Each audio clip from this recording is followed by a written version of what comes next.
One, it's a popular thing to say, but are the extremes on both sides condemnable and out of control? Or does research and evidence show that the entirety of the left is extreme? Two, Joe Rogan says 2 former presidents tried to call Spotify to get him censored over COVID. We break it down with the host of Spot On with Link Lauren. Link Lauren. 3, top 5 Beach Boys songs. And is Brian Wilson, the late now, great Brian Wilson, the greatest American songwriter?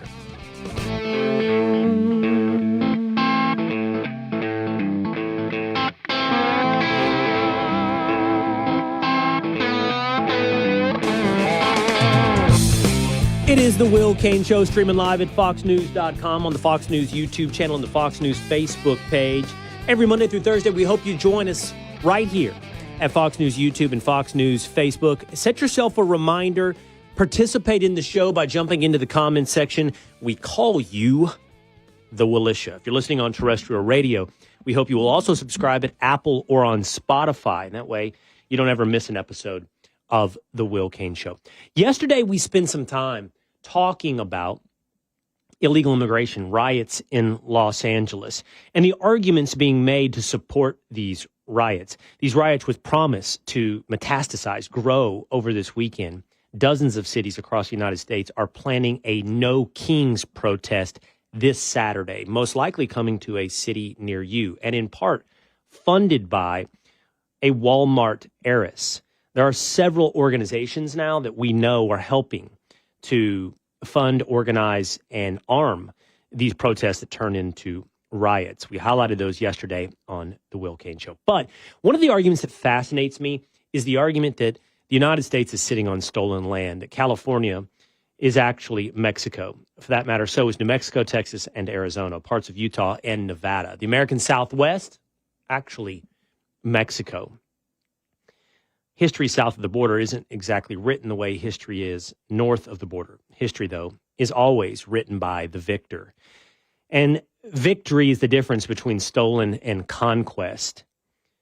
This land was won through a war, the Mexican-American War. After the War for Texas independence in 1836, Texas, after 11 years of beautiful independence, decided to join the United States of America. That was provocation, once again, for Mexicans that never really honored the Treaty of Velasco. General and Presidente Santa Anna, surrendering to Sam Houston in 1836, signed the Treaty of Velasco, creating the independent Republic of Texas. But that wasn't popular or even fully recognized in Mexico. So when the United States annexed Texas, Mexico saw it as a provocation. So now it was time to defend the borders. That was also under dispute. Mexico thought the border of Texas was the Nueces River. Texas said the Rio Grande.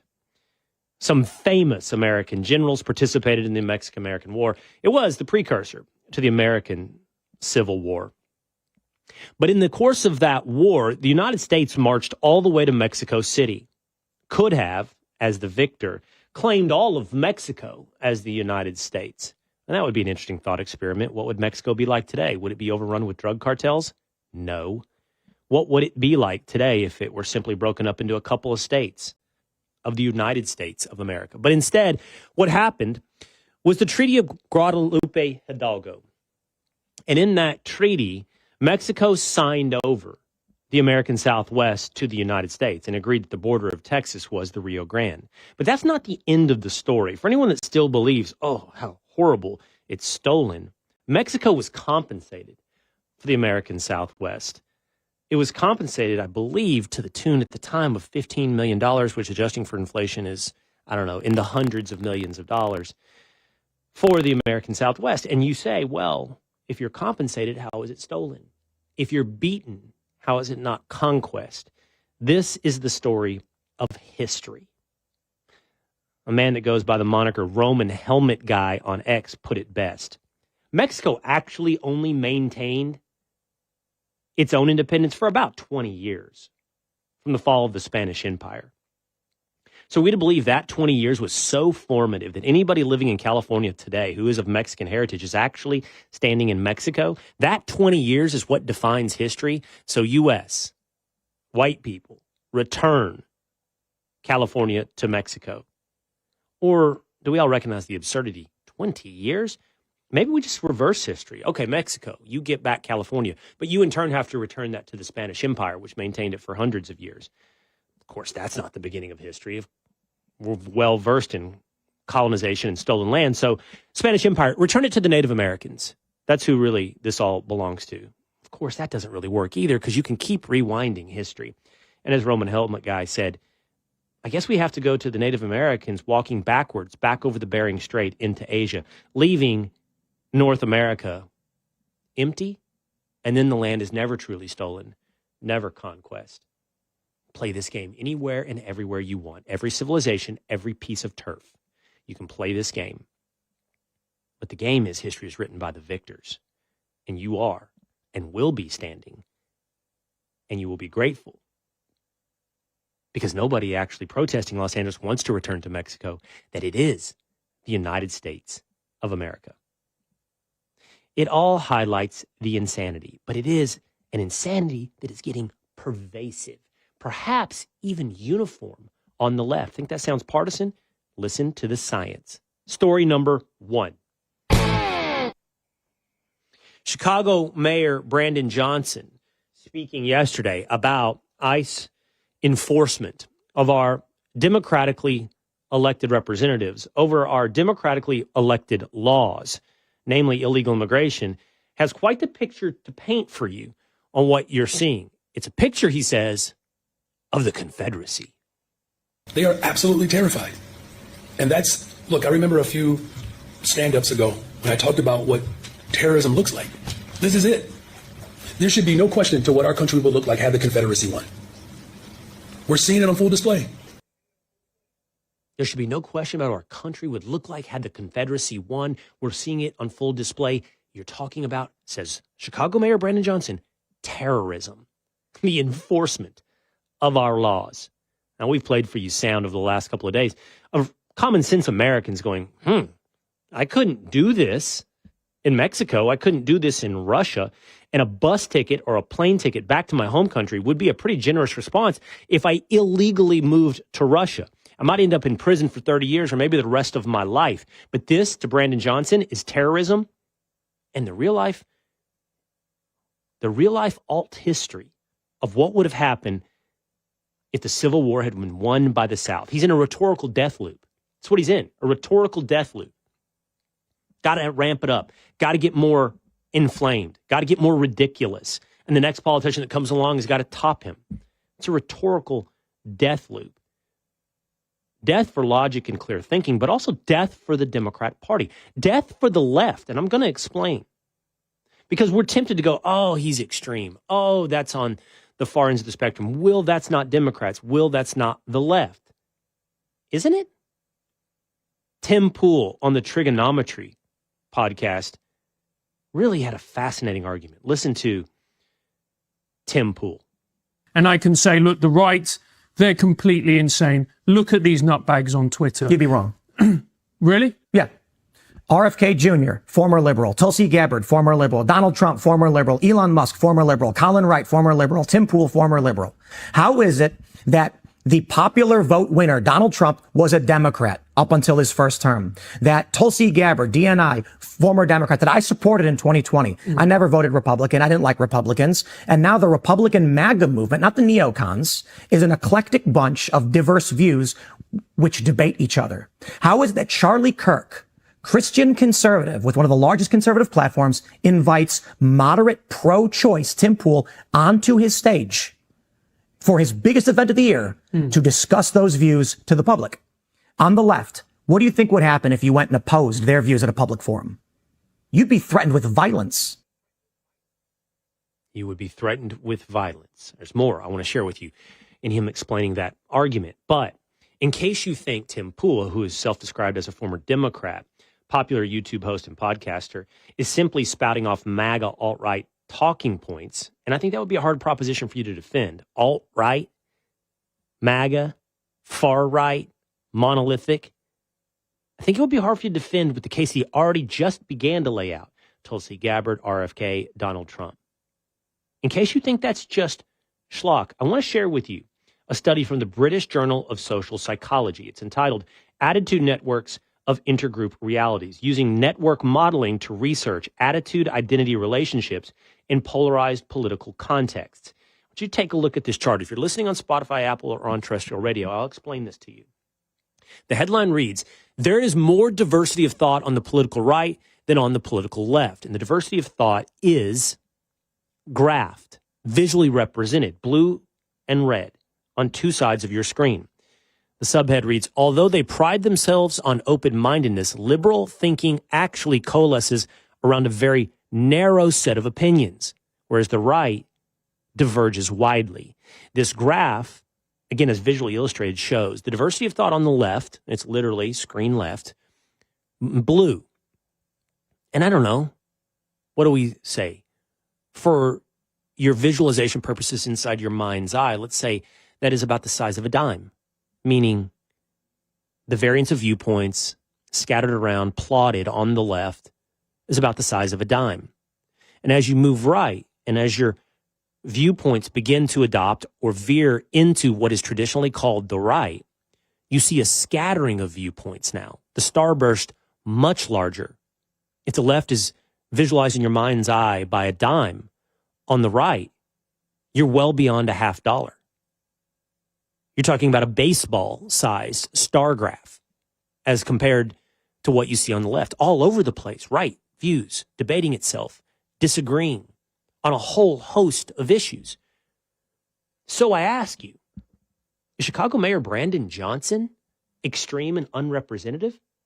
Or is he voicing something that is increasingly a unified voice on the left? Oh, Will, those people on the streets of Los Angeles, they don't represent the views of the left. They're extreme. Okay, hold on. Let's take one more minute. There's a guy named Ami Horowitz. I've known Ami for quite some time. He's done some videos for Fox, for PragerU, and for others. You can find Ami on social media, and he does a thing called Ami on the Loose. So he went to Los Angeles, and he talked to some of these protesters. And I want you to just hear a little bit of these viewpoints, and we'll come back to this and ask ourselves, is this extreme like Brandon Johnson, or is it, as that graph represents, inside that little dime-sized starburst of acceptable views on the left? Listen. But is this really about due process, or really are we here to overturn the system? And that's not the really important part of this. I think we're here to overturn the system, for sure. But is it more about due process or more about overturning the system? Overturning the system. For sure. Yeah, I think we have to overturn the system. Is the American system the actual problem? I think you will have to say that at this point, because even when you try to rearrange things, it seems like we keep getting back to the same point of people being oppressed. Taking down the capitalist system, taking down the white system, taking down the political system, is that our goal? Yeah, that is a goal. The capitalist system? Yes, the capitalist system. The democratic system? Yes. The capitalist system, the political system, the white system, yeah? Overturn this whole American system. The whole system needs to go down. Do we want to replace it with what? I don't, that, Do we need... That's the thing. That's the thing. And then he goes on to say, like something like Afghanistan, maybe. And they're like, yeah, maybe. Now, let's be fair. Ami, who, by the way, is dressed like in a CCCP T-shirt and a keffa, is creating what I'm sure he thinks is a safe space for them to say what they actually think. He's also asking leading questions, and that'd be a fair thing to point out. But they're willingly going along. I'd rather tear down the system. It's not really about due process. It's about tearing down the system. What system? Capitalism, the American form of governance, our political system, and replace it with what? Now, they don't have a good answer, and they willingly walk down a leading question, down the rosy path toward, well, I don't know, Afghanistan, maybe, because they're not smart, because they're stupid. But also because destruction is easy and creation is hard. And destruction is attractive, I don't know, to the permanent malcontent. I want to tear it down. What are you going to replace with it? I don't know. Hey, listen, I'll have a debate with you. I'll tell you the democracy is not the utopic vision of government. It's not. It's only the answer to the question of what's better. Until you can find something better, it's the best that we have available. And before you tear down the best that we have available, you should probably have some idea of what you want to replace it with. Replace this system. I have no complaints about our system. I agree. System, not exactly perfect. But do we know what we want to replace it with? That might be a smart thing before you go take a wrecking ball to it. You know? But again, these are masked, as you point out, Will, yourself. Not very smart kids. They're all wearing masks, by the way, of some sort. And so they don't represent, a mainstream view on the left. But here's a genuine question. What is a mainstream view on the left? Again, if I'm going to accept this social psychology report from the British Journal of Social Psychology, it can't be that far away. Like, even if that's divergent. Remember, the dime-sized, in your mind's eye, dime-sized divergent views on the left, right? It's not that far away. It's not skewed. I mean, again, it's not even close to the diversity on the right. So if these kids are, let's grant for the minute, they're not the center of that starburst. That starburst isn't very big. So they're not very far away from the views of what would be called mainstream on the left. Is Brandon Johnson, the mayor of Chicago, democratically elected in that city? Is he also on the outside of that starburst? Or do we have to accept, well, he's democratically elected, so he's not a rioter on the street, so he's probably more towards the middle. Okay, well, we're still not in the middle. We don't all believe that way. Yes, but you're not far away, according to research. And again, as he continues, as laid out very well by Tim Pool on trigonometry. But George, we should say why as well. They're scared of their own side. Yeah. It's a cult. So I can sit in front of a libertarian like Dave Smith, who's going to rant about how Israel is bad, and Charlie Kirk at the same time, and we leave with beers in our hands, smiles on our faces. And Dave will say, Charlie, I really do appreciate it. I think you do good work. I know we disagree. The left doesn't do that. They firebomb your buildings. Or they just don't show up. Or they try to get you fired. They SWAT you. They harass you. The reason I say it's a cult is because you could not define what they believe. It's impossible. You could not map the logic of their principles or plan for this country. It's about feelings. Yeah. I think it is, but if you break it down, it's largely about adhering to the murmuration. The left swings around randomly in random directions. Nobody knows exactly where they're turning left or right or up or down. Mm-hmm. They're just trying to make sure they stay safely in a position where someone else won't bludgeon them in the head with a bike lock. All right. The two guys on trigonometry say we can't even get leftists to come onto our podcast. I know that I have trouble booking leftists on the Will Cain Show for debate because they don't want to debate. They don't want to converse. They want to enforce their viewpoint. And to the point of it randomly moving around and you not being able to define the beliefs, I could sit here for you. And I will. If you tune in at 4 o'clock on the Fox News channel, which I encourage you to do, I will. I could play for you clips from Bernie Sanders, from Bill Clinton, from Barack Obama, and their viewpoints on illegal immigration, and it wouldn't fit inside that modern-day tiny starburst of acceptable views on the left. In fact, without a doubt, those kids on the street and Brandon Johnson are more acceptable and fitting into that tiny little starburst than Obama from 2010, Clinton from 95, or Sanders from 2015. And they wouldn't even listen to, debate, or give time to that version of Democrats. So I ask you again, who is extreme? Is it not the entirety at this point of the left? We'll break this down, plus the effort to censor Joe Rogan by 2 former presidents. Let's guess who they are. We don't know. We can make some guesses. Who would call Spotify? What former presidents would call Spotify to get Joe Rogan censored over COVID? We'll ask the host of Spot On with Link Lauren next on The Will Cain Show.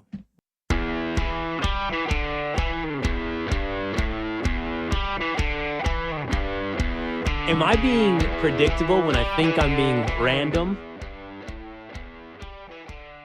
We're going to ask two-a-days in a moment here on The Will Cain Show. Streaming live at foxnews.com, on the Fox News YouTube channel, and the Fox News Facebook page. Over on YouTube, Michael says, I enjoy your show. Thank you, Michael. Callegrio says, we're at a point where it's good versus evil. People need to stop humoring the nonsense, no matter how right these morons think they are. Burling Willow says, they're nuts. And original name says, based. While Estrella Garcia says, thank you for your show. Thank you, Estrella. It is the Will Cain Show, streaming live at foxnews.com. Hey, hit subscribe on YouTube if you would. And then you can join us, and you'll never forget, right here every Monday through Thursday. I was just telling Two-Days, one of my producers, he said, I like that mono. That was good. And I said, well, thanks, man. And I said, the truth is it was completely, off the top of my head. Like, that's not scripted, what I just did, right? And I said, it doesn't, I don't speak in 30-second sound bites. So how does that work with social media? I do a 10-minute riff, and it goes where it's going to go. Look at Patrick. He's already frustrated. Tinfoil's like, yeah, you're hard to clip for social. Is that what you think, But I've Patrick? been doing this for 3 years. I've been saying, hey, can we get a short bit at the top just for social, and then you can go into your brand. Well, we're not tailoring our show for social media. We're not doing doing work that way. So I don't think we that don't way. do that. Yeah. I can't. If I'm being real and authentic and saying what I think, I can't go, well, here's my 30 seconds for Instagram. But 2 days suggests actually he's got me figured out. That it's not random. It's not complete stream of consciousness. He has my rhythm down, and he knows how to clip me. So I just told me all this during the commercial break. So I'm like, okay, explain me to me, because I don't know my predictability. So I've been listening to you for a year and a half producing the show, and I got to make clips for social media, and I can tell in your monologues the quick points you make. So I kind of edit them so I could tell your main things you lock down on and your algorithm of will, I guess you could say, that have kind of no, man, weaved a little bit. I mean, it's different every day, but I get your rhythm a little more now. I don't get my own rhythm. And, I know. And in that, this is why I've never been good at social media. I think it's all connected. How are you going to take that part of what I had to say? It's connected to what I said at the beginning, and it's going to be connected to what I have to say at the end. Out. It's thematically got a through line. I don't know where your 30 seconds that actually works is. So let's just see if you've got it figured out. We'll see what you post. A lot of pressure. On Facebook and Instagram and on X. Speaking of YouTube, he's off and running on a very successful launch. It is Link Lauren, who now has the Spot On with Link Lauren show.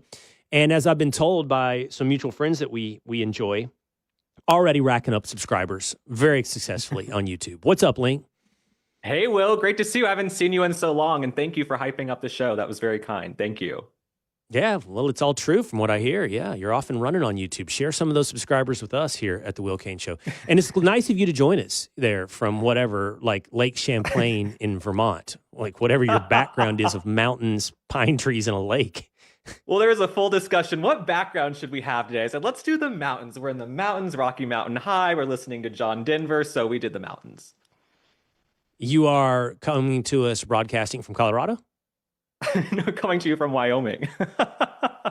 Yeah, Colorado's got too much of a market monopoly on the Rockies are us. I mean, I lived in Montana in a stretch of the Rocky Mountains, so you're right. It goes from New Mexico through Colorado, up through Wyoming, all the way up to Montana. And there's multiple states that get some claim to the Rockies, not just Colorado, right? Thank you. Thank you for representing Absolutely. Wyoming here today. Okay, I want to talk about this with you. I want to talk about Joe Rogan for a minute. We're just talking about some of the ideological uniformity and enforcement on the left. You're former, by the way. You used to work for RFK Jr., someone who has diverged from that monopoly of thought on the left. And Joe Rogan has said that during COVID, he experienced two separate presidents, apparently, who called Spotify to try to get him off the air over some of the things that he was saying. What do you make of what he's telling us? Can we make some guesses on who those two presidents might be? Well, I fully believe it. I'm thinking Joe Biden, maybe Barack Obama. This sounds very Democrat because they run their party sort of like the mafia. You have to stay in line. You have to stay with the talking points. You have to do what we say, or we're going to censor you, silence you, and push you out of the party. And that's what we saw with Robert F. Kennedy Jr. We saw it with Tulsi Gabbard. So many Democrats have defected from the left. That's why Trump won every single swing state and 312 electoral college votes. So I think it's probably Barack Obama's people and Biden's people from the White House would be my guess. Okay, I think you're half right. I think we can safely bet that Barack Obama is one of the two. But he said you're two thinking George former W. presidents. Well, Joe Biden would have been a sitting president, so he wouldn't have been one of the two. It was two former presidents that Joe Rogan suggested. So I agree. Clinton. One of them has to be Obama. And did Obama not have a deal with Spotify as well? I'm not sure. He had a documentary deal. I think he did have a podcast deal as well with Spotify. So he would have had a direct line. And so then who's the second? And okay, you said possibly George W. Bush. You said Bill Clinton. There's a third name that I would consider, and that is Jimmy Carter. Although I don't know the health of Jimmy Carter in 2020. Was he capable? Was he already in hospice? Was he that engaged? I do think it's the type of thing and the type of mindset he would have pushed back on. Oh, Joe Rogan, faxes, COVID. That would have been something that Jimmy Carter would have probably a muscle he flexed, but I don't know that he was capable of flexing that muscle. So that leaves me with George W. Bush or Bill Clinton. I don't think George W. Bush, I just don't think he would have done that. I think he hasn't stayed in politics in front of the camera. So he's possibly been involved in wielding influence behind the scenes, but I still would be a little surprised. So I am going to go with Bill Clinton, Barack Obama and Bill Clinton. Absolutely. Yeah, no, I could believe that. I think what we saw during COVID was there were a lot of social media companies and big tech. They were all pressured to censor speech. And then all the things we were discussing online ended up being true. Like, yeah, we should have gotten fresh air. We should have gotten some sunlight, some vitamin D. Maybe the vaccines didn't work the way we thought they were going to. So everything we were discussing during COVID ended up coming to fruition, and we ended up being on the right side of history. But I'm not shocked at all that they tried to censor Joe Rogan, but good luck trying to censor Joe Rogan. I think he has FU money. I don't think he's going to do what people tell him to. Yeah, but it does bring up an interesting thought about what is the future. Like, you're building your own media empire, Link, in now a podcast and digital streaming show with Spot On. Obviously, Joe Rogan is huge. I was talking, and I don't think he'll mind if I shared this the other day, with the former governor of Texas, Rick Perry. And he was telling me, man, I was walking downtown in Dallas, and I walked past the Dallas Morning News, and I just remember that not that long ago, this was the center of power, not just in the city of Dallas, but in the state of Texas. If you were running for something, you needed to engage with the Dallas Morning News, and today it looks almost empty. And I asked him, yeah, but where do you think that exists today? Like, where is that? If you're running or you need influence, where is it that you go? And he said, well, it is still clearly Fox. Fox wields incredible influence. And then he brought up Rogan as well. And he said podcasts are really powerful. But I do wonder, Link, like, what does that look like in 5 years? This whole thing is changing so fast. In fact, yesterday I had Matt Taibbi of Racket.News on the show, and we talked about the future here for a moment. Listen. Or is the future, by the way, that it goes back to being like a trade, to your point, like AI again and all that is going to make this information such a commodity. The only role might be analysis and opinion, to look at what is objective information and tell you what it means. Well, that's an interesting point, because you could easily automate a lot of the other stuff. And yeah, the rest of it could just be presentation and analysis, which would be interesting. I hope it's not that way. Okay, so Link, the reason I bring that back up today is there's a report in the Wall Street Journal that AI is crushing websites. So, in other words, if you and I wanted to know something in the past, as recently as a year ago, we would have Googled it, and then you'd click on a link and you'd go somewhere. But now people are going to ChatGPT or Perplexity, and they're asking it, and there's no external links. So all these websites like Business Insider apparently has seen a 50% drop in traffic. These websites are getting crushed. So what's the future of power and influence? Maybe just AI. Well, what's interesting is these news organizations, they can blame AI, they can blame technology for the reason their numbers have gone down. But the reason nobody's tuning into your news stations or news sites anymore is because you've betrayed the trust of the American people. Like MSNBC, they have lied and gaslit the American people. CNN, they get on air almost every single night, except for Scott Jennings, and lie and try to gaslight the American people. I mean, for years, they went out there and told us Joe Biden was this spry whippersnapper. He's doing cartwheels in private and gymnastics. They told us not to believe what we were seeing with our own eyes. And so you can only lie to people so long until they turn off your channel or turn off your site and go someplace else where they're going to get the truth, Will. That is absolutely all true. Credibility was incinerated by not just television networks, to your point, but also to news websites. And that's going to have a big depressing effect on it. But I do wonder, I really think information gathering, Link, like, I don't know I think within 5 years, and maybe less, is going to be completely different. And AI is going to make so much of us obsolete. And I'm not going to put myself, on a mountaintop. Maybe me, maybe you. Like right now, as I'm not just saying this, your numbers doing really well. You're part of the MK network. Megyn Kelly, you guys are doing really well. I'm setting, I always feel like a D-bag when I say it, but I'm setting ratings records on Fox and as well on this show. But I don't take that for granted, man. I don't know that in 5 years people will be turning to the same platforms to get their information. Well, I think you either have charisma and star power or you don't. I mean, the people that, you want to watch are the ones who are entertaining. You want to get your news with a little bit of entertainment as well. Nobody wants to watch some boring snooze fest. So I think the people who will sustain AI, technology or not, are the ones who can keep a captive audience. So if you're entertaining, if you can deliver the news, if you can deliver the truth and have a good time, you'll probably still be around. That's a good point. Until they AI us, there's a more entertaining version of both of us. They can just read it. Speaking of entertaining, I thought I'd bring this up with you today. The New York Post, according to Yelp, has published a ranking of French fries. Link. Okay. Did my team send this to you? Do you already know the rankings, Link? Yes, they sent it to me. I was studying it like the SAT. Yes. I know that you were. And unfortunately, you already know this. So everybody listening at home right now, listening or watching at home, let's just do this really quickly. Just think it inside. Don't, you can say it out loud because you're sitting at your work desk or you're driving around in your car.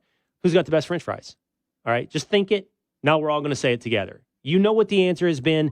I know what the answer has been. We're all going to say it together, mostly. Ready? 1, 2, 3. McDonald's. McDonald's. We all believe it's McDonald's, right? No. Yes. According to Yelp, McDonald's second to last. The only worst French fry, this is according to people on Yelp, is KFC, Link.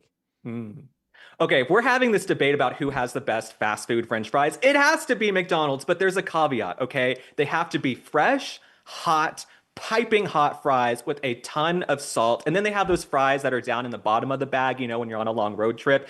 McDonald's has the best fries, bar none. I don't know about this Wendy's, KFC nonsense. These aren't restaurants that I frequent. So no, I think McDonald's definitely is a winner. Wendy's not on the top 10 or the bottom 5. KFC, the worst. Should have studied harder. Worst at McDonald's. By the way, I've never done this, but have you ever done the Wendy's thing where you take the fries and then you put them in what does Wendy's call their chocolate shake? I can't remember. A Frosty. So you take the fries and you dip them in the Frosty. Yeah. No, I haven't you done get that. Sweet and savory. Not that disgusting. Come on, Link. Sweet and savory at the same time. I'm going to give you your top 6 because I think they're most of them are brand names. I don't know. Actually, I don't know one of these. Never been to it, never heard of it. Yeah. Number 6, Raising Cane's. They have crinkle cut fries, big ones. Number 5, Chick-fil-A, waffle fries. That's controversial because I'm a huge Chick-fil-A fan, as most people around here are. But I've never heard somebody sing the praises of Chick-fil-A's fries. They're not bad. No. But Chick-fil-A is amazing, and I get eviscerated for saying I love Chick-fil-A because apparently they don't like gay people. Don't make me choose between gay rights and Chick-fil-A because that is going to be a tough debate for me. I love Chick-fil-A. I love Polynesian sauce, Chick-fil-A sauce. I actually think Chick-fil-A might be my favorite fast food restaurant. So don't make me choose between the gays and Chick-fil-A. Yeah. I think it's mine too, by the way. I'm trying to think what would beat Chick-fil-A. Raising Cane's is really popular. Cane's is good. I like as someone from Dallas, I do like Cane's, to be honest. They have the Cane sauce and that big piece of bread and the coleslaw. So I will say I do love Cane's, but I just haven't had it in so long. We have to look good on the MK network. We have to be thin and fit and blonde. We can't eat fast food, sir. Well, by the way, if you're from the South, this is the other chicken chain that everybody loves. And I've had it one time, I think, which is Bojangles. And they come in at number 4. And then number 3 is the one I've never heard of, Link. Freddy's Frozen Custard and Steak Burgers. I don't know where Freddy's is across the country. And somebody in the radio heard of it. and streaming service is getting mad. You don't know either? I don't know about Freddy's. No, I have no clue. Not at all. Second best fries, Shake Shack. And they are good. And it's a great burger. And number 1, according to Yelp, In-N-Out. In-N-Out, which is good as well. There's your top 10 fries. Top 6 Man, fries. We're getting into the hard news this morning, you guys. If you tuned in, we are doing the hard news. No, I think McDonald's still number one. Chick-fil-A in general, if I had to choose between McDonald's or Chick-fil-A, like let's say I'm at Love Field or something, I'm going to get the Chick-fil-A 100%. But the line is always way too long. We are getting into the hard news. We're going to stay in it too. Actually, I'm going to give you a little break into more something more in your wheelhouse and a little something more newsworthy. And that is DNC Vice Chair David Hogg has been booted. He was not popular for a stretch. James Carville went after him. A lot of people in the DNC didn't like the message he was pushing for them. But the justification for pushing him out is they need more diversity. So in other words, he's white, he's straight, he's male. No, I think the DNC needs to go back to the drawing board because they are having a major identity crisis. If you look at the Democrats right now, what identity do they have besides Trump derangement syndrome? They want illegals in the country. They want MS-13 running amok. They want men and women's sports. They want open borders. They want wars around the world. They want censorship. That's who the left is right now. They're also losing young men. And did they think a little pipsqueak like David Hogg was going to help them get young men back? No, they need someone like a Charlie Kirk or someone like President Trump to get the young men back. So I'm not surprised to see that David Hogg was ousted. I don't think he has much of a career, a future career in politics because he's really not that interesting. But in the DNC, you don't have to be that talented to rise to the top. But now he's been booted. So goodbye, David. Yeah, but they're not going to replace him with a Charlie Kirk or a Donald Trump. They're going to replace him with like a Karine Jean-Pierre. Right. No, it'll be like a Karine Jean-Pierre. This is what the DNC should do. Honestly, in 2028, the Democratic nominee is probably going to be like a transgender member of MS-13 because that is their identity right now. They're going to have to find some like Pan-African, Latino, non-binary, 600-pound whale to be their Democratic nominee in 2028 because they have to check every single freaking box instead of just nominating the best person. They should have had a mini primary last time, but they ended up with drunk Kamala Harris who could barely form a coherent sentence. So the Democrats, good luck to you. Good luck in the midterms. Good luck in 2028. And if you think Gavin Newsom, if you think Newsom is the future of your party, you guys are even dumber than I thought because this man can't even handle the riots going on in Los Angeles. So good luck to you, DNC. Good freaking luck. Yeah. But, you know, to your point of finding the best person, not just box checking, I mean, good luck on that. Like, if they were, even if they were not beholden to quotas and ideological lock boxes, if they were just saying, okay, we're going to do this purely on popularity and merit, competency, I don't know where you would go. Like, because the answer is not Gavin Newsom. I think this entire riot situation has really incinerated Gavin Newsom's political future. Like, I think all you have to do is show a picture of a shirtless dude, masked, standing before flames and smoke on top of a burned out Waymo, waving an American flag. And that's it. That's the end of Gavin Newsom right there. There's nobody in America that sees that as an image of America. And so therefore, what I'm telling you is, okay, send me your best, Dims. Who Pete Buttigieg, Rahm Emanuel, like these are the names that the serious people try to start talking about, but I don't see it. I don't see it for anybody. No one lives up to the vision of what we would expect when you say, give me your best. Absolutely. I mean, Pete Buttigieg, he fixed some potholes in South Bend, Indiana. He ended up Secretary of Transportation because, I don't know, he endorsed Biden. And then he didn't show up for weeks in East Palestine, Ohio, when people had toxic sludge pouring into their communities. So Pete Buttigieg, don't think he's going to be the nominee in 2028. And he also seems a little too thirsty. Okay, gay to gay, you look a little thirsty, Pete. You want it a little too much. Gavin Newsom, he's not going to be the nominee. His fire hydrants didn't have water. He's running a deficit that's tens of billions of dollars. He can't handle the riots going on in his own state. So Gavin Newsom is an utter calamity and a failure. And we're also watching Gavin Newsom crack and unravel. I really don't say this as a joke. We're watching Gavin Newsom come unglued. The guy does not look well. He's sweating. He's not sleeping. He can't get his story straight. Is it Trump's fault or is it my fault? It's your fault. It's your state, and they're your people, and they're your criminals. So I don't know what the hell the Democrats are going to do in 2028. Maybe it's Jasmine Crockett, but like I said, I think they should nominate a transgender member of MS-13. Maybe Kilmar Abrego Garcia could be their nominee because they all love him so much and want to kiss him and heap him with praise and adulation. That is the Democrat identity right now. He just has maybe to Dylan transition. Mulvaney. He just has to transition. Yeah. Yeah, if Dylan Mulvaney gets an MS-13 tattoo on his forehead and a couple of teardrops, Dylan Mulvaney could be the nominee. Who knows? Who knows? I like this. I like this. Okay, before we go back to hard-hitting news. Oh, okay, you a pet guy, Link? Yeah, I love pets. My family has dogs, yes. Your family has dogs. You don't have one. You're not a cat guy? You're a dog guy? Okay, so my boyfriend, who apparently is my partner, I don't like that word. We're not playing pickleball. Okay, he's my boyfriend. He is allergic to dogs, apparently. He says he's allergic to dogs, and this has been some BS story since I met the man years and years ago. So we don't have a dog. I also travel too much for the dog. It would be neglected. But I do love animals, okay? I'm not a sociopath, Will. I do love dogs, I promise. It's a good point about sociopathy. Like, I used to get onto the Secretary of Defense about not being a dog guy. He's a cat guy, though. I'm like, what? Who's a cat guy? There's I don't even know cat There's a guys. joke in there that I'm not going to bite at. There's a joke in there. I love dogs. I can probably see where you're going. So this just was published. It's bad for you to sleep with your pets. Cats make sense. They said cats get the zoomies, and you always see those videos and how they pounce on you in the middle of the night. I want nothing to do with a cat. Nothing. But they say dogs, not good. If they sleep in your bed, and mine don't, bad, germs, allergens, you don't breathe well. But even if they sleep in your room, they don't have the same sleep cycles as human beings. So they wake up, they scratch their bed. That's true. They do. But it's healthier, they say. While it's healthy to have a dog, it's not healthy for them to sleep in your room. And that sounds like sacrilege. I mean, where are they going to sleep? In the living room? Outside? What is this, 1985? They're not sleeping outside.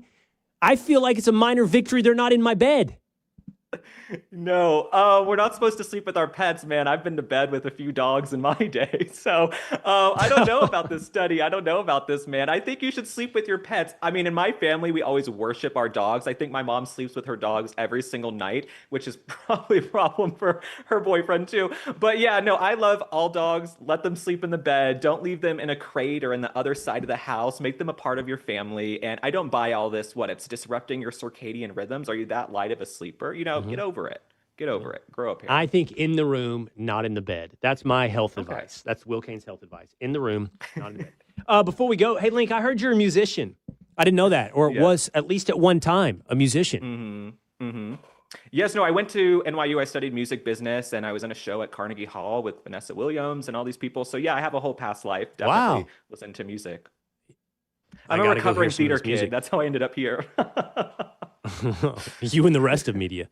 Yes, exactly. Brian, do you, what? So we're about to do this on the Will Cain Show, but I have to ask a professionally trained theater kid musician. Is this too old for you? Is Brian Wilson too old for you? Are you familiar? Oh no, I do you love revere? the Beach Boys. I love the Beach Boys. No, this isn't too old. Yeah, we lost Brian Wilson yesterday, and the question is, I know, what we're going to have to debate next. Is he the greatest American musician or songwriter? Singular, not as a group, not the Beach Boys, but him.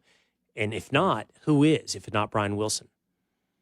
Oh my gosh, if it's not You can Brian say Wilson. Taylor I feel like Swift. this is so hard. I hate these best categories. Oh, this is the best person. This is the best person. I feel like it's up to you. Okay, I love the Beach Boys. Would I say Brian Wilson is the best musician of all time? I don't know. I don't think so. I love David Bowie. I love so many legends. Yeah. Well, the debate is American.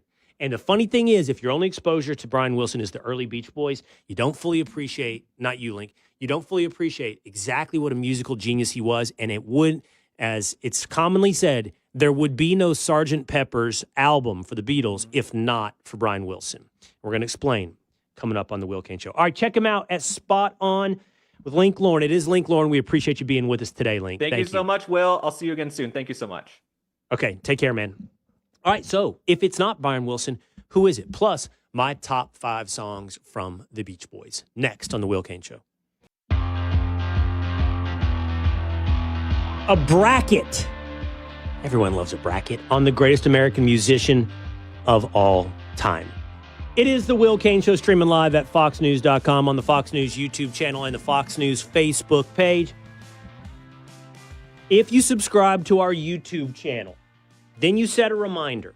Then you get, the plan is, extra content here from the Will Cain Show. So if you're listening on terrestrial radio, not only should you subscribe on Spotify or Apple, but you should head over to YouTube, and we'll do some extra content, and we're going to build out our community here, a.k.a. the Willisha. We've already brought in some of your comments here today, like,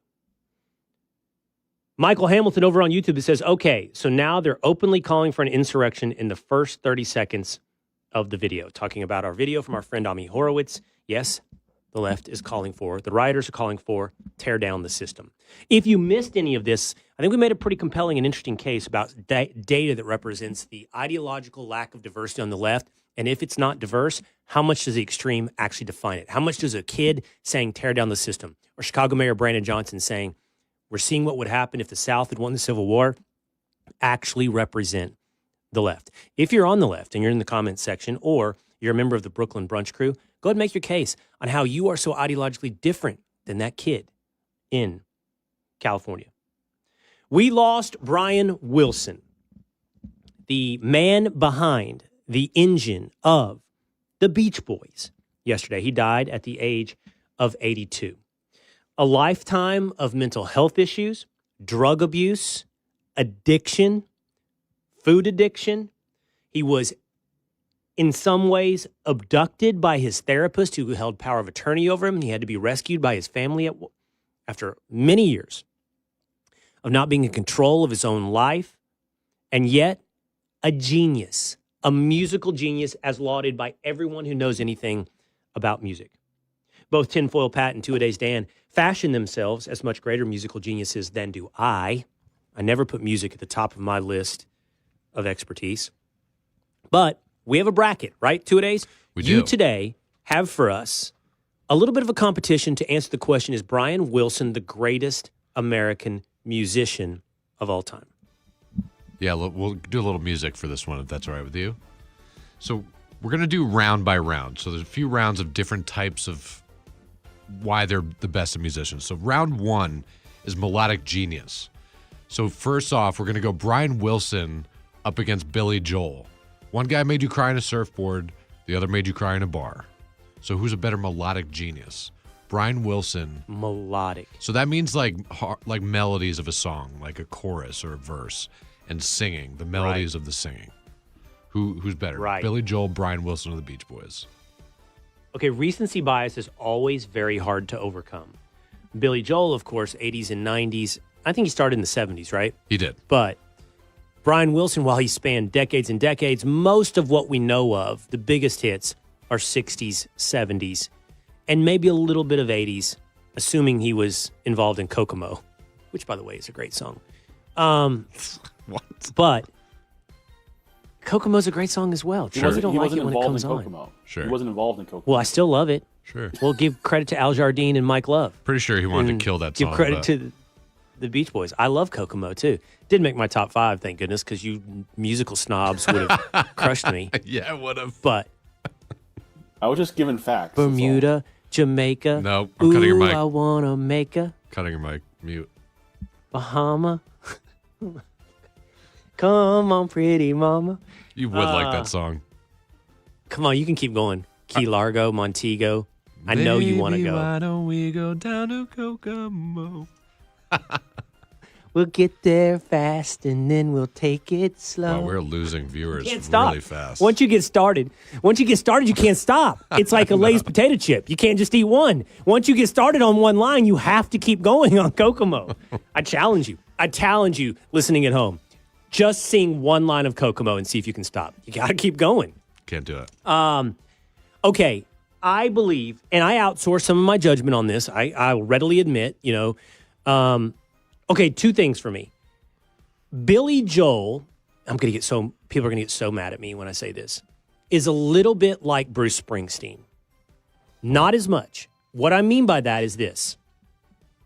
He is a regional superstar, American star. Now, he exceeded Bruce Springsteen. What I mean by that is if you grow up in the Northeast, Billy Joel and Bruce Springsteen are bigger to you than if you grow up somewhere else. That's not to say there aren't people in Texas or California that don't love Billy Joel. Of course they do. He's big. He's gigantic. But I promise you, however you grew up, in whatever state in this country, it's not as big as if you grew up in New York. Okay? If you grew up in New York and New Jersey, these guys are gods to you. Springsteen and Joel. They define your area, right? Don't you think that's fair? In the same way I would feel, perhaps, about George Strait or Willie Nelson. They're big, but however big they are wherever you live, they're bigger in Texas. And that's who Billy Joel and Bruce Springsteen are. Is that fair? Yes, but I think they transcend that. I mean, Bruce Springsteen less so, but Billy Joel transcends. I mean, he's the king of pop music, like piano pop. I don't know about that. Bruce Springsteen is a little pigeonholed into New Jersey, New York. I'll be honest with you. Yeah, I said Joel is bigger than Springsteen. I was actually just listening to Billy Joel this morning for just randomly, and I was just surprised how many bangers he has. Like, it's just really good. You music. can't. Everyone knows Billy Joel songs, and if there's one playing on a jukebox in a bar, everyone's singing as loud as they can to any of his songs. I think that's all fair. It's true. It's true. Does that happen with the Beach Boys, though? Oh, just in a different era. No doubt. And we could play the game right now, just like we do with Kokomo, on any of those old songs. Surfing USA, Surfer Girl, you'd know. You would know it. Now, would everybody go, oh, it's a banger? Because the Beach Boys, for some reason, have also become a punchline to people. They think it's too popcorn, bubblegum, but you know it. Wouldn't and it you have nice to if we could, like that type of stuff, you know. Everything. Well, now you're getting into Pet Sounds, which we're going to talk about in a minute, which is a different Beach Boys. That's the musical genius Beach Boys. That's the one everybody talks about, Brian Wilson being a melodic genius, meaning overlaying harmonies, overlaying melodies on top of one another. In the studio as a composer, people say Brian Wilson was, look, I don't know about Mozart, right? But he was, for pop music, the biggest genius there is in terms of composition. So I think, as great as Billy Joel is, and I'm not taking away, Brian Wilson is considered the biggest genius of musical composition, which I think would qualify under your category here of melodies. I would tend to agree. It's a close call for me because I think Billy Joel writes some of the best melodies ever. But yeah, I think you're right in that. I would back that. Agreed. Okay. All right. Agreed. So, 3. Round 2. We're going with emotional honesty. Who lays their soul to bear most in a song? And you're not going to like this because you were just talking about him. But we're going to go Brian Wilson versus Bruce Springsteen. Oh. I know. Wow. You picked Springsteen. Yeah, because I mean, it's emotional. It's the blue collar man, you know, that kind of thing. Man, it is really hard when you think about songs like Shortening Bread or Vegetables, which Brian Wilson hits. Yeah. And there are obviously a lot. By the way, he loved his food, by the way. That was the story. He was addicted. They called him the hamburger sessions. The way they got Brian Wilson motivated was to bring him some McDonald's and cocaine, and he was all ready to go to then bang out some all-time hits. You know, if you had picked somebody else besides Springsteen, two-a-days, I think I would have been tempted to go over Brian Wilson. Can we change it? But here's the thing.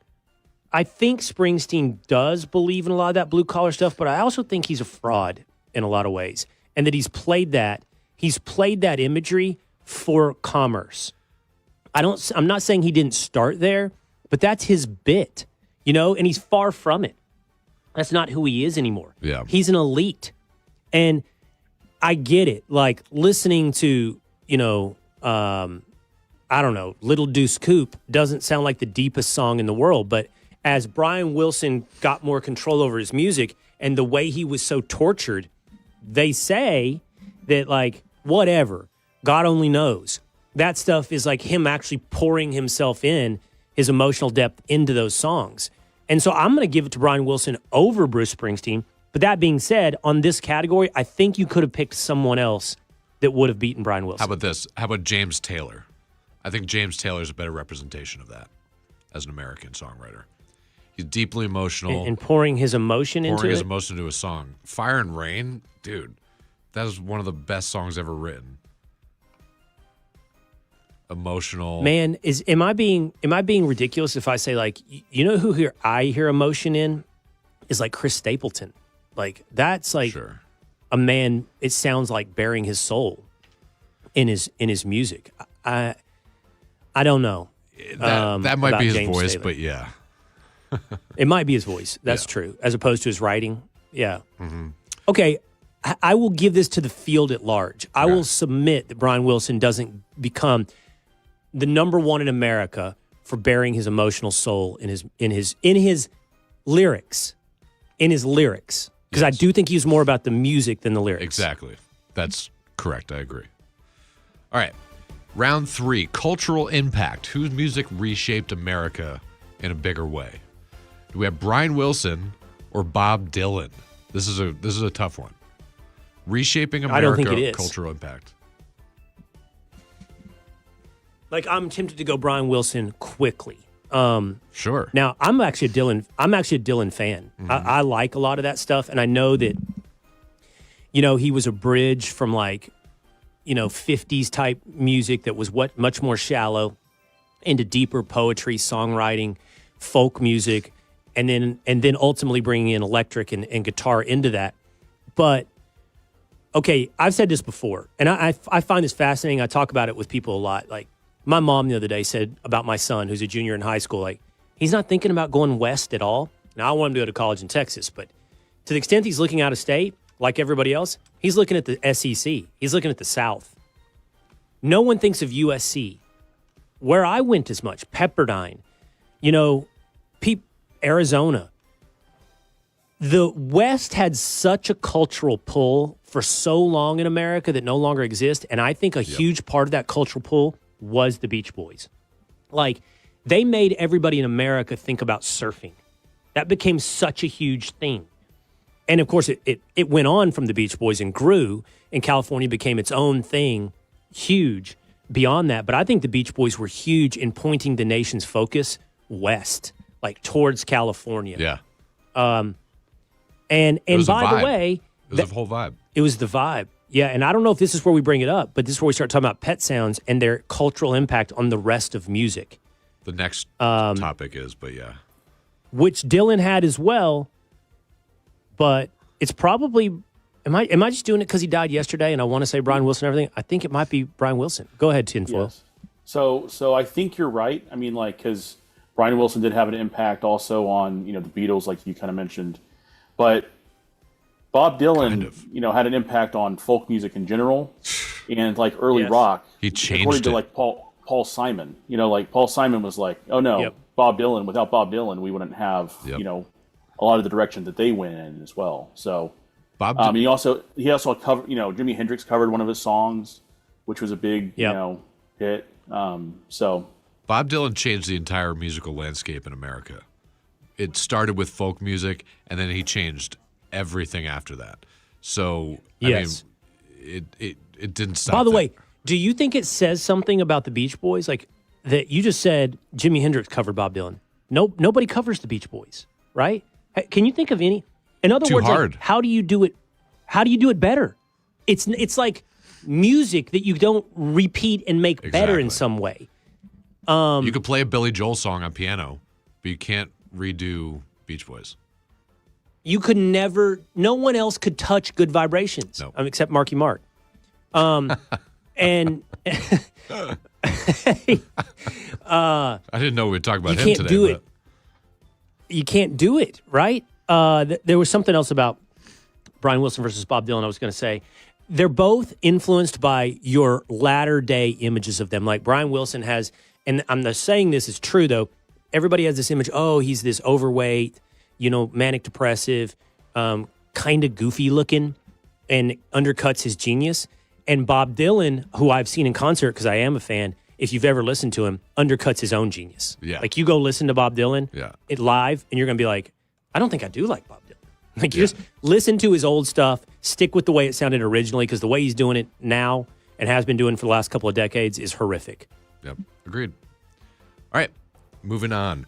Round number 4 is studio brilliance. Who redefined how music got made in the studio? This is where we get into pet sounds, especially.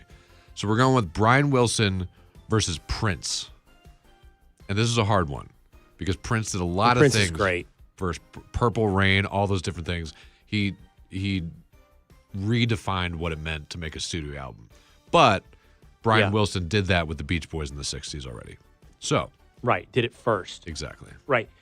And there's a difference between being great, which Prince was, and being someone who blew everybody's mind at the time and said, I didn't know you could do that with music. Yes.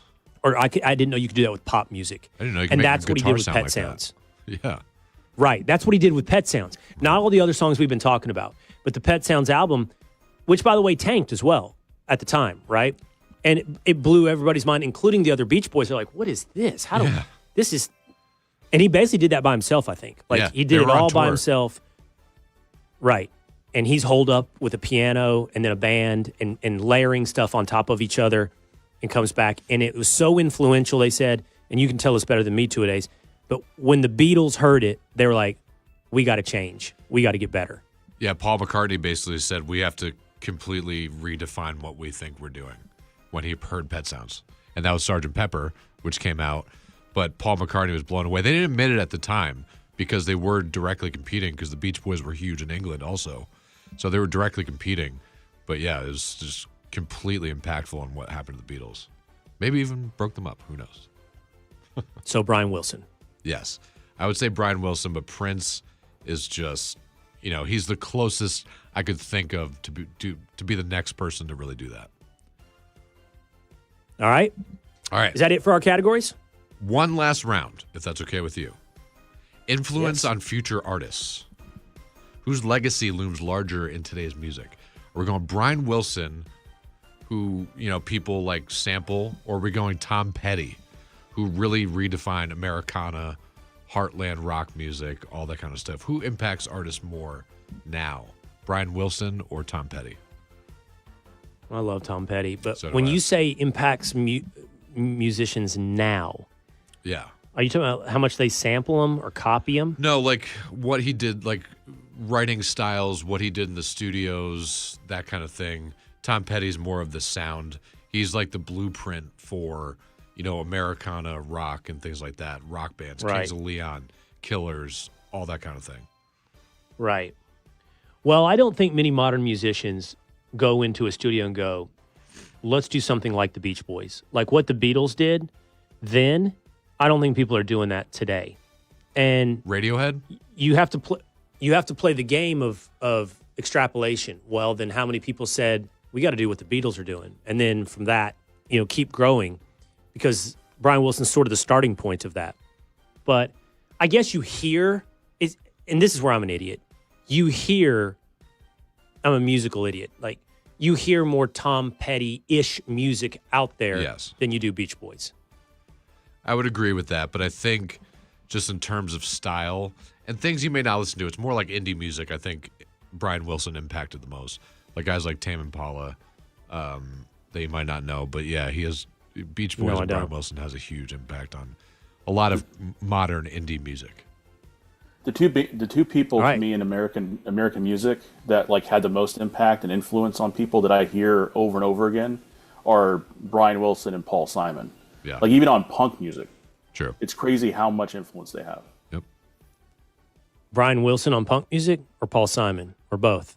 Both of them. They're proto-punk in some ways. Yeah. Listen to Wow. tinfoil. Yeah. I've got college indie rock with two-a-days, and I've got the Sex Pistols and Blitzkrieg Bop I'm not that with kind of, Tinfoil that Pat. kind of punk. The Ramones? No, like skate punk, mid-90s stuff. He likes to Like thrash Butthole his hair. Surfers? Yeah, like Butthole Surfers. He likes to thrash his hair around. All right, so there I think we have it. I think unless there's a better suggestion in the comments section, it really is possible, if not probable, that Brian Wilson, the most influential pop rock musician, and by the way, I think we actually overlooked some pretty influential categories like blues. We overlooked guys like Chuck Berry. We overlooked guys like James Brown. But if you keep rewinding the clock, that is all rock. Like Elvis is based on those guys. And to be clear, black artists spinning out of the blues. So are the Beatles. For that matter, you could go back further.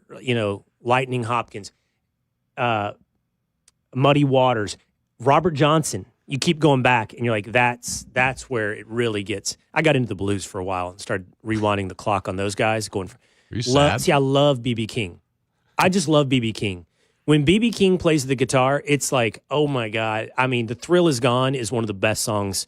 But then you kind of get into that, and you're like, but where did this stuff come from? You keep rewinding that clock. And I think the story of the blues is awesome. Like coming up out of the Delta, going up to Mississippi River, landing in Chicago, stopping in Memphis. I just love the whole story of the blues. And that's got to be part of this conversation. I just don't know where it compares right now in this debate with Brian Wilson. Okay, on that note, drop into the comments section. Tell us who we're forgetting. I'm sure there's somebody huge. But here are my top 5 songs from the Beach Boys. I'll get crushed because you will not hear Good Vibrations in this top 5. At number 5, Little Deuce Coupe. I like old Beach Boys. I like the poppy fun stuff. And I challenge you once again to listen to Little Deuce Coupe and not have a smile on your face. At number 4, more moody, but God Only Knows. God Only Knows is off Pet Sounds, and it is beautiful, and it is awesome. At number 3, Sloop John B. Not on a lot of people's list, but I love Sloop John B. I think it is really, really nice in the backyard, listening to that. Come on, your Spotify. You'll love Sloop John B. At number 2, California Girls. It is great. Wow. I don't care what you say, from start to finish. And it inspired an entire generation to go west, young man, in search of California Girls. And number 1, Wouldn't It Be Nice? It is damn near perfect. There's my top 5 songs by the Beach Boys. Do you guys have any big pushback? 2-a-days or tinfoil? Did I forget one that is egregious? Would you put one in like... Don't Worry, Baby. I almost had I Get Around. I love old Beach Boys. By the way, Beach Boys for me might have been my first album. Might have been my first album as a kid I was listening to. Well, it's also kids can like the Beach Boys. That's why a lot of people hate it. True. It's very easy for kids. I think they were my first concert at Old Arlington Stadium after a Texas Rangers game. I love that old stuff. Well, it's like Beatles, too. Andrew Perloff from my old show hated the Beatles because their old stuff is like, talking about like holding hands with a girl. You know, it's just like, yes, it's not hard. It's not great. The early stuff is just pop, like bubblegum pop, essentially. Yeah, right. That's part of the reason I've always been a little bit more of a Rolling Stones guy over I don't Beatles. think you realize like how influential Little Deuce or Sloop John B is. Like people love that song. That's a really good choice. So I'm not You're not as unique as I think. No. Okay. There's your top 5 songs by the Beach Boys. Once again, drop it in the comments section. We'll bring you into the show. Until next time, we'll see you then. Fox News YouTube, Fox News Facebook, terrestrial radio, Spotify, and Apple.